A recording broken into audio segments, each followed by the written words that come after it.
Bonjour, au menu la première étape du Rallye des Princesses, la nouvelle Mini coupée et les tarifs du Q3.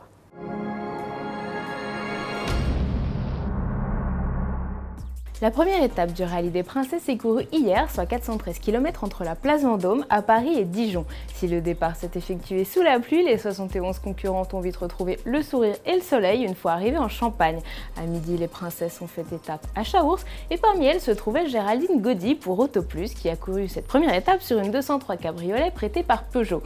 Et si selon notre journaliste, la vieille dame s'est montrée adorable sur la route, Peugeot surveille de près ce trésor datant de 1955.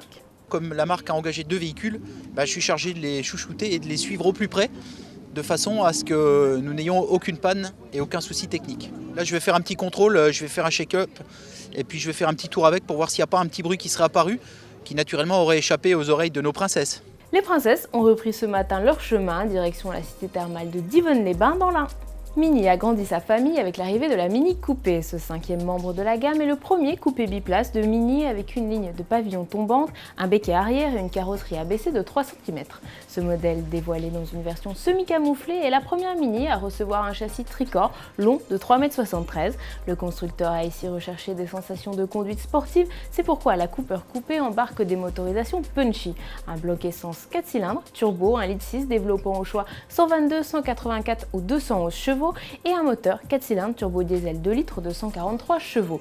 Mini n'en a pas pour autant oublié l'environnement, chaque version dispose de série du système Start and Stop ou de la récupération de l'énergie au freinage. Audi livre l'addition pour le Q3. Le petit SUV du constructeur allemand est disponible en France à partir de 29 900 € avec une motorisation diesel 2 litres TDI de 140 chevaux associée à une boîte manuelle 6 rapports. Mais attention, la transmission intégrale n'est pas disponible sur cette version d'entrée de gamme. Pour disposer du système Quattro, il faudra débourser au minimum 32 500 € avec l'entrée de gamme essence, le Q3 2 litres TFSI de 170 chevaux en finition à traction. Les tarifs grimpent jusqu'à 44 150 € avec la motorisation essence 2 litres TFSI de 211 chevaux et la finition Ambition Luxe, arrivée prévue en concession pour l'automne. Allez, on termine avec un anniversaire, les 40 bougies du film Le Mans avec Steve McQueen sorti en 1971. Pour l'occasion, le film sera projeté ce soir à partir de 22 h sur la mythique ligne droite des stands en version remasterisée. L'accès est gratuit pour les spectateurs disposant d'un billet pour l'épreuve des 24 heures le week-end prochain.